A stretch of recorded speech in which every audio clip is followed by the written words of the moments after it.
GHMC ప్రధాన కార్యాలయం వద్ద బీజేపీ కార్పొరేటర్లు ఆందోళన చేపట్టారు. డివిజన్ చోరీ జరిగిందంటూ బీజేపీ కార్పొరేటర్ల ధర్నా చేస్తున్నారు. తాజా వివరాలు మా ప్రతినిధి సూరిబాబు ప్రత్యక్ష ప్రసారం ద్వారా అందిస్తారు. పవన్, ఈరోజు జీహెచ్ఎంసీ కౌన్సిల్ సమావేశం జరిగింది. కౌన్సిల్ సమావేశంలో దాదాపుగా గ్రేటర్ పరిధిలో 150 ఉన్నటువంటి డివిజన్లు 300 పెంచేందుకు గాను ఈ కౌన్సిల్ సమావేశంలో చర్చను ప్రధానంగా జరిపారు. ఈ చర్చలో అందరు కార్పొరేటర్లు కూడా ఆయా పరిధిలో ఉన్నటువంటి సమస్యలను, వారి అభిప్రాయాలను, అభ్యంతరాలను కూడా తెలియజేశారు.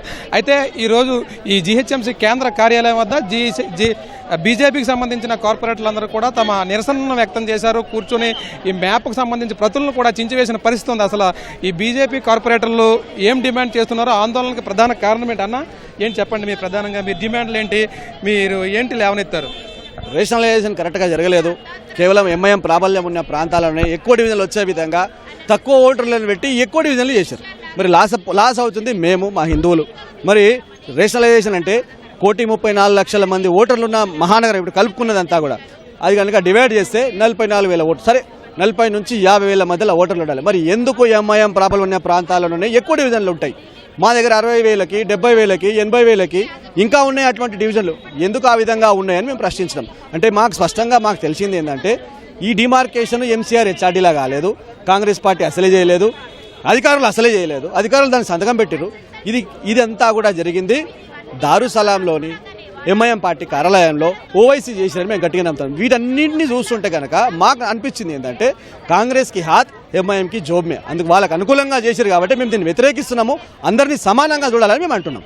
మేడం, ఈ 150 ఉన్నటువంటి డివిజన్లు 300 చేసినట్లయితే పరిపాలన విస్తరించి ప్రజలకు మేలు చేయవచ్చని మేయర్ గారు చెబుతున్నారు. మీరు ఎలాంటి అభ్యంతరాలు తెలిపారు?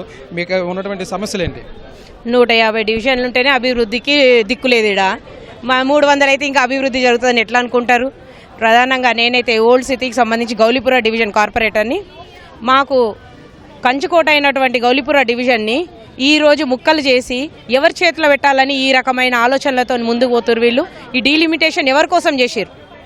మేయర్ అంటారు నాకు తెలియదు అంటారు, డిప్యూటీ మేయర్ అంటే నాకు తెలియదు అంటారు, కమిషనర్ గారు ఏదో తెలిసి తెలియని విధంగా మాట్లాడతారు. ఆయన మాటలలో అసలు స్పష్టతనే లేదు. ఈరోజు అలాంటి క్లారిటీ లేని మాటలతో మా ముందుకు వచ్చి ఈరోజు ఈ సమావేశం జరిపించి అర్ధాంతరంగా ముగించారు.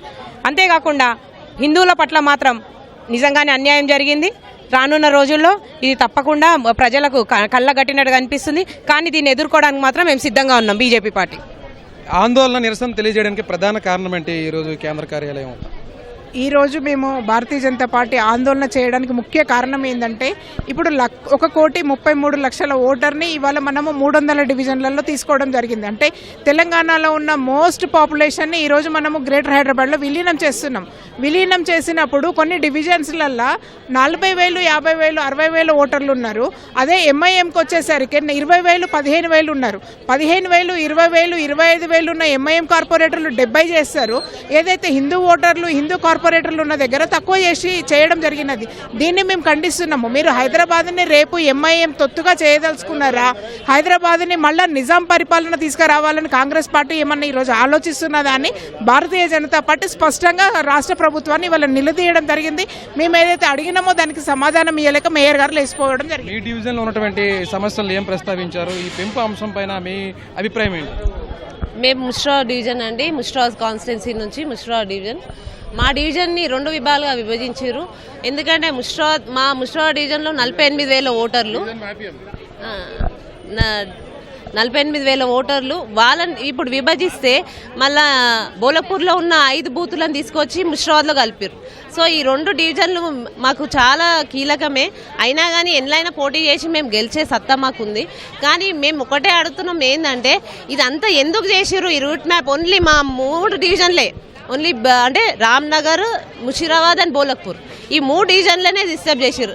అలాగే కాన్స్టిట్యున్సీలో ఉన్న కవాడిగూడ, అడిక్మేడ్, గాంధీనగర్ ఎలాంటి డిస్టర్బెన్స్ లేదు.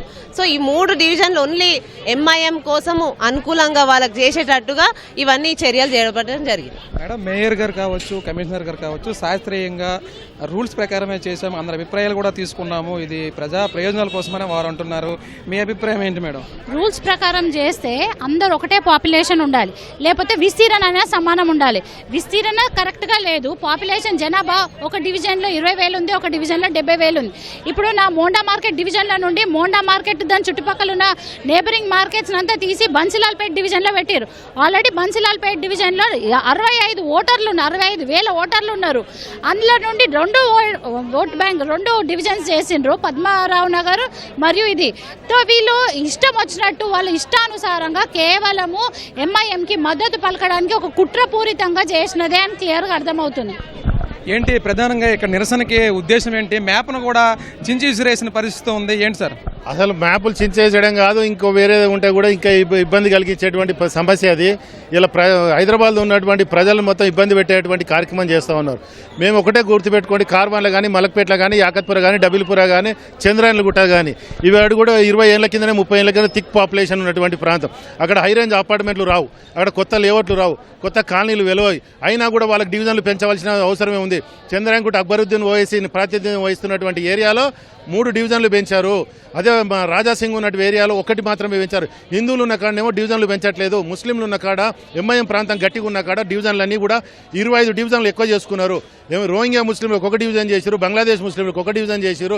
ఇవన్నీ ఎట్లా అడిగేసరికి పొద్దున్న నుంచి ఏమంటారంటే, నీ మన్సుబా డివిజన్ అడుగు, నీ మోండా మార్కెట్ అడుగు, నువ్వు నీ ప్రాంతాన్ని అడుగు, వేరే డివిజన్లకు పోవద్దు, మనం ఇదంతా అన్ని విషయాలు మాట్లాడవద్దు అంటే, ఈరోజు మనం నగర శివాల అమాయకులని గ్రామస్తులను తీసుకొచ్చి ఇలా కలుపుతున్నాం. వాళ్ళ ట్యాక్సులు గుంజుకుంటావు. ఇప్పటిదాకా ఎల్బీనార్ ట్యాక్సులు గుంజుకున్నావు, మల్కాజ్గిరి ట్యాక్సులు ఇవన్నీ కూడా మేము కడుతుంటే ఇలా ఎంఐఎం విధులకు పోతున్నాయి. మాకు బాధ అనిపిస్తూ ఉంది.